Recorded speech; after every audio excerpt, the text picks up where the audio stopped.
Bismillahirrahmanirrahim. Assalamualaikum warahmatullahi wabarakatuh.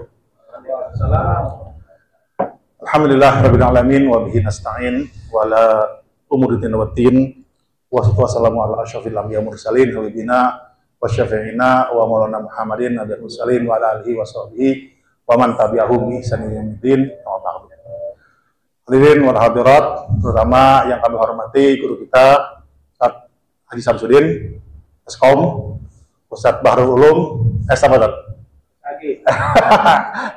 SAG, amin ya. SP ya, cari Al-Quran ya, amin, amin, amin. Dan teman-teman semua, yang jamaah semua yang tak bisa kami sebut bersatu dan tidak mengurangi bersama kami. Disyukur bila kita panjatkan kehadirat Allah Subhanahu wa Ta'ala yang pada siang hari ini kita masih diberikan hidayahnya untuk sama-sama menunaikan ketaatan kepadanya, yaitu sholat zuhur berjamaah, dan sekarang kita sedang duduk di majlis ilmunya, majlis yang kata Nabi itu salah satu taman dari taman surga. Jadi kalau kita sering masuk ke taman surga, nanti insya Allah kita akan masuk ke taman surga beneran. Amin ya rabbal alamin. Salam tak lupa kita haturkan kepada Nabi kita Muhammad SAW, bertanya sahabatnya dan kita selaku pengikutnya hingga akhir zaman. Hadirin sekalian Allah, tadinya saya pikir kata Ustadz Bahrul ini kultum aja, ya kuliah 7 menit. Tapi kalau kuliah 7 menit masih belum matang, kan belum bisa makan. Jadi kita kultum juga, kuliah 70 menit, bubar semua. Hari ini Allah masih melanjutkan kajian kita mengenai surat Al-Falaq, surat yang kemarin kita bahas bersama. Jadi ya surat ini Al-Falaq ini ya salah satu dari anggota grup namanya Muawwidzatain. Ya. Dia punya duo ya namanya Muawwidzatain. 2 surat perlindungan bersama dengan surat An-Nas. Ya, kalau kemarin surat An-Nas itu kita menyuruh Allah 3 dengan seruan, ya, Rabb, Malik, dan Ilah, sedangkan kita minta perlindung kepadanya dari satu hal, ya, karena hal itu sangat besar sekali, itu akhirat. Nah, kalau di surat ini kita menyuruh Allah 1, Rabb al-Falaq, ya, Tuhan, Rabb, pemelihara, mencipta Al-Falaq, ya, dan kita minta kepada Allah kepada 3 perlindungan, ya, perlindungan, ya, terutama kemarin ya dicakup oleh ma khalaq, ya, perlindungan kejahatan min syarri ma khalaq, minta perlindungan kejahatan dari yang Dia ciptakan, ya, yang Dia ciptakan. Surat ini, ya, menurut sebagian ulama turun di Madinah, tapi banyak ulama mengatakan riwayat yang kuat adalah turun di Mekah, ya, di Mekah. Surat ini juga dicurahkan sebagai surat Al-Muqashsyatain, ya, menurut Imam Al-Qurtubi, yang artinya surat yang membebaskan manusia dari kemunafikan. Kita tahu, ya, bahwa kemunafikan itu tidak lebih baik dari kemusyrikan. Kemunafikan itu tidak lebih baik daripada kekafiran. Justru malah kemunafikan itu, ya, tempatnya nanti di neraka lebih parah dari kemusyrikan, lebih parah dari kemunafikan, yaitu firdarfil asfalas safilin. Ada di keraknya di dasar neraka. Munafik. Makanya orang yang sering baca surat ini bersama surat An-Nas, insya Allah dinilai oleh Allah bebas daripada kemunafikan. Nah, surat ini mengajarkan kita untuk berlindung kepada Allah, ya, berlindung kepada Allah dengan kalimat a'udzu, ya, a'udzu.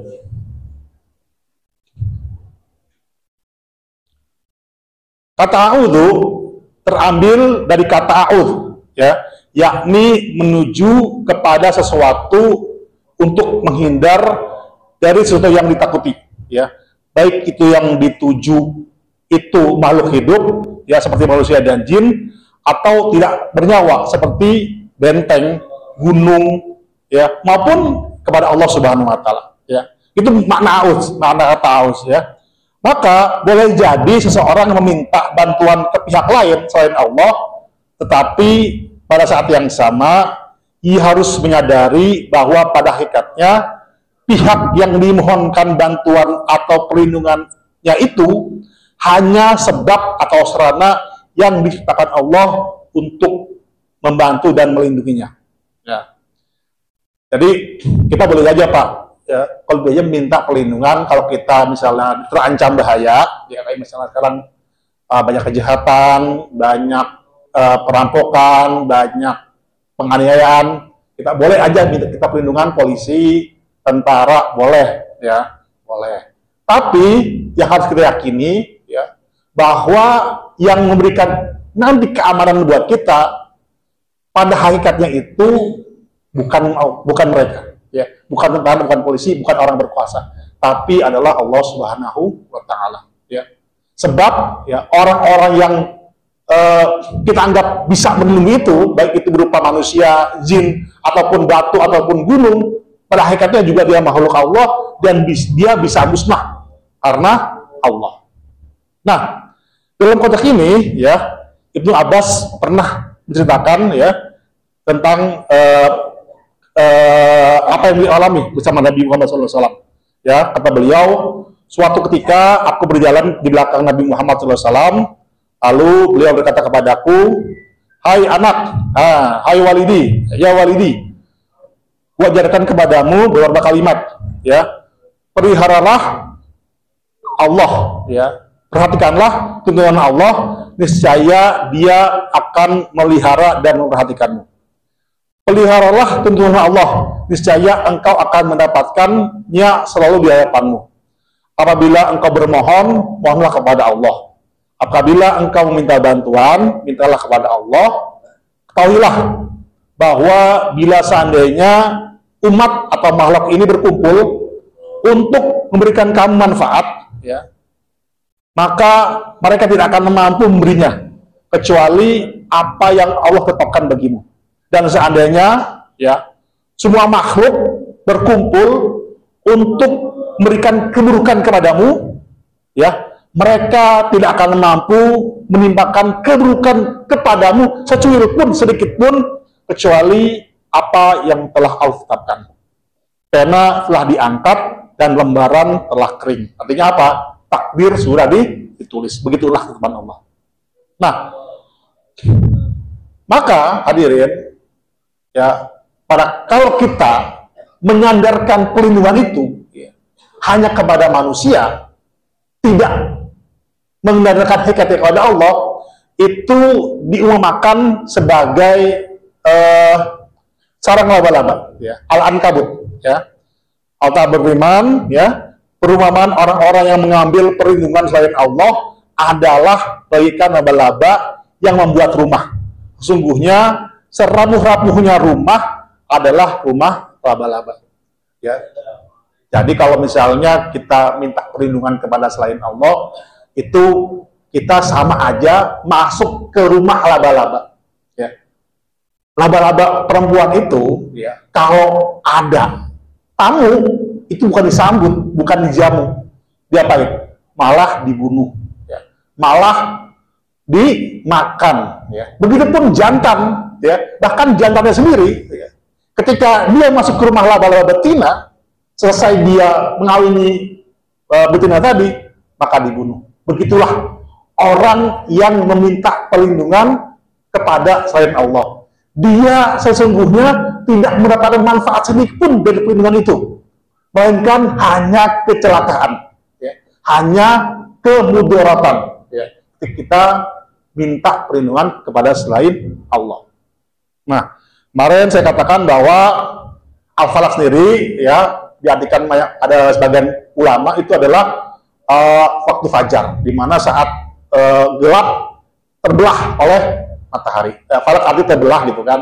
Namun Pak Quraisy memberikan arti sendiri kepada Al-Falaq, Ya, kalau ulama lain itu qul a'udzu birabbil falaq, aku berlindung kepadamu kepada Allah dari qul a'udzu birabbil aku berlindung kepada Allah Tuhannya yang menerbitkan fajar. Nah, itu pengertian terjemahan banyak ulama. Tapi kalau Pak Quraisy enggak, Pak Quraisy mengartikan bahwa kul katakanlah Muhammad, aku berlindung kepada Allah Tuhan yang menciptakan sesuatu yang terbelah. Nah, akibatnya kedua ini nanti pada dasarnya akan menciptakan, akan memberikan dua arti, dua terjemahan berbeda kepada ayat-ayat selanjutnya. Ya. Kemarin saya katakan bahwa kita berlindung kepada dari syar, dari keburukan makhluk, ya. Nah, makhluk itu, keburukan itu ternyata persepsi manusia, ya. Persepsi manusia. Kadang-kadang kita mempersepsikan sesuatu yang buruk itu sesuatu yang tidak bermanfaat bagi kita saat ini, tapi bisa jadi di lain waktu dia bermanfaat, ya. Atau bisa jadi kita anggap itu keburukan itu di tempat ini, tapi keburukan itu, sesuatu itu bisa jadi tempat lain itu, ya, menjadi kebaikan. Nah, maka itu, ya, syar itu sesungguhnya, kejahatan itu sesungguhnya hanya persepsi, hanya kemampuan manusia untuk mengamai kejahatan. Nah, maka itu, ya, kita berlindung kepada Allah dari persepsi kita terhadap kejahatan, ya. Kejahatan yang menimpa kita, baik itu datang dari makhluknya, baik itu datang dari orang lain, baik itu yang datang berupa penyakit, atau bisa jadi kejahatan itu datang dari kita sendiri, ya, datang dari kita sendiri. Betul banyak orang yang celaka gara-gara ulah sendiri, ya. Orang kecelakaan gara-gara ngebut. Orang apa lagi? Banyak lah sebenarnya. Orang misalnya kayak penyakit jantung, ya, penyakit kanker, itu kan karena orangnya sendiri, gitu kan. Mungkin merokok atau gula karena dia mengkonsumsi gula yang berlebihan. Nah, jadi dengan adanya syar makholak, ya, min syarri makholak, artinya kita berlindung dari semua hal yang Allah ciptakan. Nah, yang ketiga, yang ayat selanjutnya adalah yang ketiga adalah wa min syarri ghasiqin idza waqab, dari kejahatan kegelapan malam pada saat gulita. Nah, kita berlindung, ayat ini kita berlindung dari kejahatan malam pada saat dia gelap gulita. Yang kita minta lindungi itu adalah kejahatan di waktu malam, ya. Bukan kejahatan malamnya, bukan malamnya, bukan. Ya. Yang kita minta itu adalah kejahatan yang terjadi di waktu malam. Kita tahu bahwa kebanyakan kejahatan itu terjadi di waktu malam, ya. Kemaksiatan itu, kemuratan itu kebanyakan terjadi di waktu malam. Jadi waktu saya dulu pernah kuliah di Bogor itu, dari Depok itu, Pak, ya, saya dulu kuliah malam tuh, ya, lewat Bogor, gitu kan, ya, tahu sendiri, gitu kan, kalau malam, gitu kan, banyak kupu-kupu di situ, kupu-kupu yang terbangnya kalau malam, gitu kan, menor dandanannya. Nah, ada lagi apa? Kebanyakan juga, ya, orang merancang kejahatan di waktu malam, misalnya kayak kita lihat dalam plot film G30 SPKI, gitu kan, kebanyakan kan para gembong G3 SPKI itu kan merancang kejahatan di waktu malam. Nah, makanya itu yang kita minta sama Allah, kita berlindung dari kejahatan di waktu malam, bukan malamnya. Karena apa? Malam sendiri, ya, adalah sebenarnya adalah sesuatu yang sangat baik, sesuatu yang baik. Kenapa? Di malam itu, ya, kita bahkan diajarkan untuk tahajud, ya. Di waktu malam kita diajarkan oleh Allah untuk tirakat. Di waktu malam kita dianjurkan untuk berbanyak mempersedikit tidur, memperbanyak ibadah. Tahajud di waktu malam, zikir di waktu malam. Nah, jadi ayat ini sesungguhnya kita minta berlindung kepada Allah bukan malamnya, tapi kejahatan yang terjadi di waktu malam. Lalu yang keempat adalah apa lagi tuh? Ya, min syari makhluk wa min syari ghasikin idza waqa wa min syari nafathati fil uqad. Nah, dari kejahatan peniup-peniup pada waktu buhul. Nah, dari kejahatan perempuan-perempuan ya, peniup di waktu peniup pada buhul, pada tali. Nah, jadi kata nafasat itu diartikan sebagai peniup. Nah, perempuan yang meniup-niup. Nah, perempuan yang meniup-niup. Ini pada zaman klasik. Pada zaman klasik itu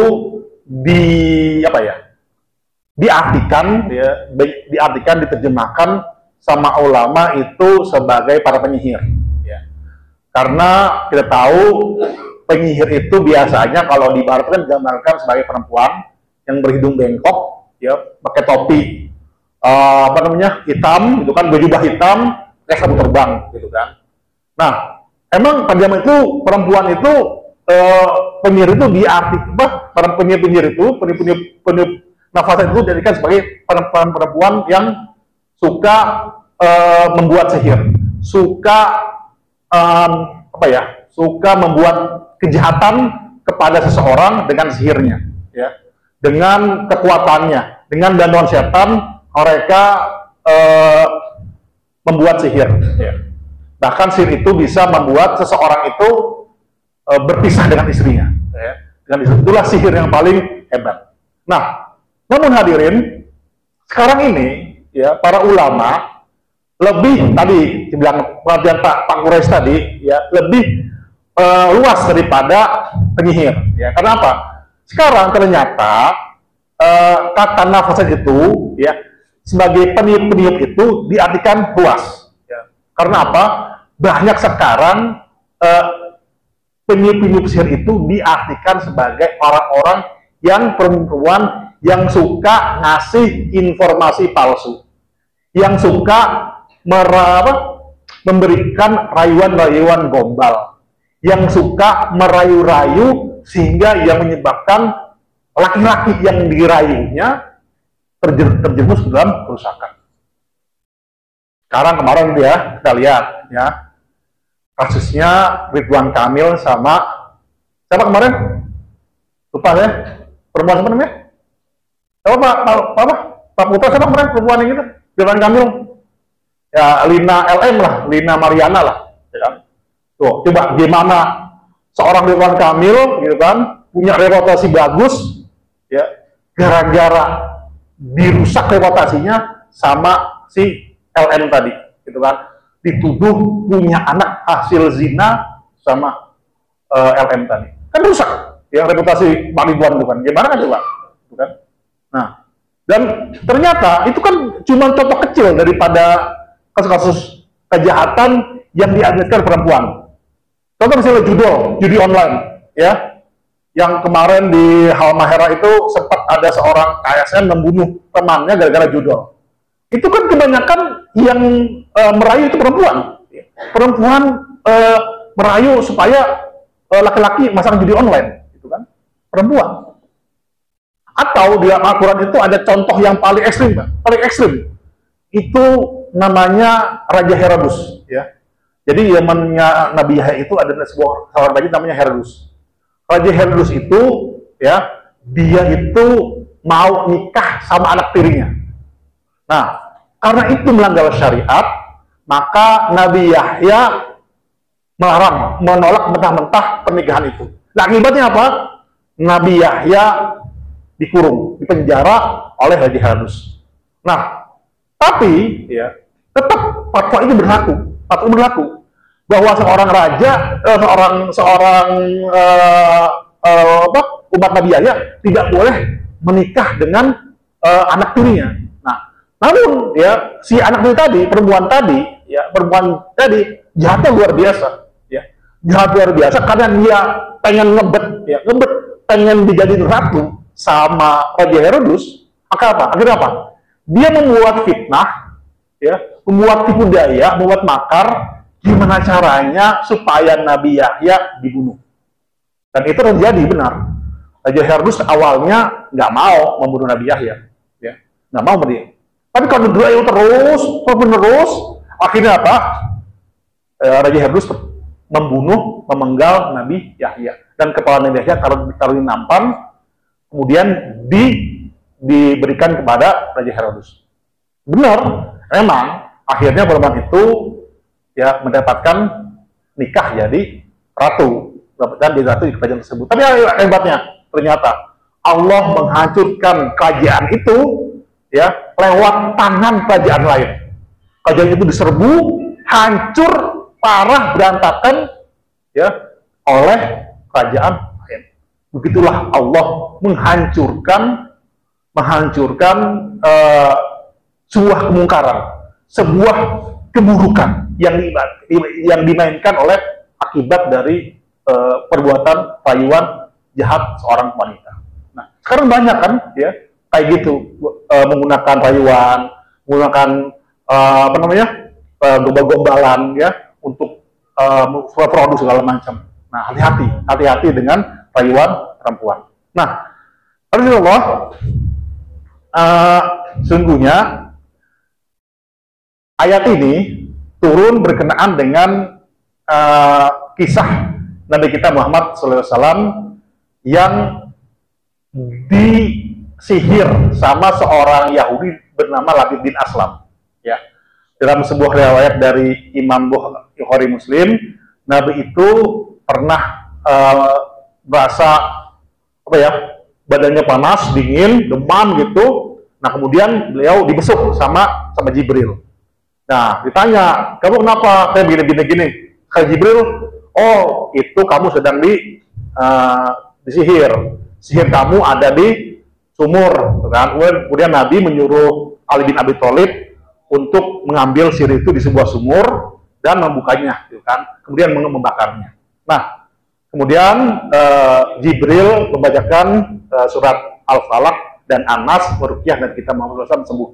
Itu riwayat Bukhari Muslim tentang kisah Nabi yang terkena sihir. Nah, tapi hadirin, ternyata walaupun itu riwayatnya dari Bukhari Muslim, ternyata tidak semua ulama sepakat dengan itu. Ya. Tidak semua ulama mengatakan bahwa peristiwa itu benar. Banyak ulama yang mengatakan sesungguhnya peristiwa itu adalah peristiwa yang tidak benar alias palsu. Karena apa? Karena bertentangan pertama dengan ayat Quran. Ya. Kedua adalah Nabi seorang mulia, ya. Nabi seorang hebat. Jadi waktu Nabi Musa alaihissalam bertempur dengan penyihir surat Toha itu, gitu kan? Nabi Musa aja diserang ilmu sihir aja dia mempan, ya. Dia bisa membalas, ya. Ketika dia penyihir melempar benang, ya, melempar tali jadi ular, gitu kan? Dan Nabi Musa melempar tongkatnya, kemudian jadi ular besar, dan ular itu memakan ular yang kecil itu. Nah, maka ulama tadi, banyak ulama mengatakan bahwa Nabi Musa aja yang kalimullah, ya, gelarnya hanya kalimullah, orang yang berkaitan dengan Allah aja nggak mampan disihir, gitu kan? Nggak mampu disihir oleh penyihir. Apalagi Nabi kita Muhammad SAW yang gelarnya adalah Habibullah, kekasih Allah. Maka itu tidak mungkin tersihir. Nah, ulama yang berpendapat ya, bahwa kisah itu adalah kisah yang tidak benar adalah Ibnu Katsir, Sayyid Qutb, lalu masuk Buya Hamka. Ya, Buya Hamka termasuk yang tidak mempercayai kisah tentang disihiri Nabi Muhammad SAW. Nah, emang hadis ini sahih dari Bukhari Muslim. Nah, maksudnya begini, memang peristiwanya mungkin hadis ini mungkin diperdebatkan ya banyak ulama. Tapi peristiwa Nabi penyihir disihir itu diperdebatkan oleh ulama, oleh banyak ulama diperdebatkan. Tapi ya kita tidak usah mencabur itu, biarlah itu urusan ulama. Nah, yang diperdebatkan adalah Nabi Muhammad kena sihir atau tidak.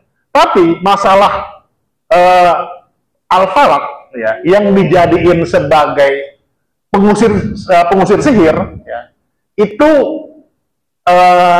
sepakat, mereka semua sepakat bahwa Al-Falaq itu digunakan oleh para ulama, digunakan oleh malaikat untuk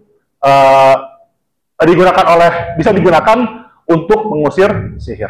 Nah, oleh karena itu hadirin ya, tadi nggak usah dipanggil pusing, yang penting ya kita baca aja Al-Falaq ya, Al-Falaq tiap malam ya, bersama An-Nas, bersama Al-Ikhlas ya. Kemudian kita baca, kita taruh di tangan kita, kemudian dibalurin ke tubuh, karena itulah yang dilakukan oleh Nabi kita Muhammad SAW sebelum tidur dan para ulama-ulama sebelum kita. Nah, mungkin itu aja yang kita sampaikan kali ini ya.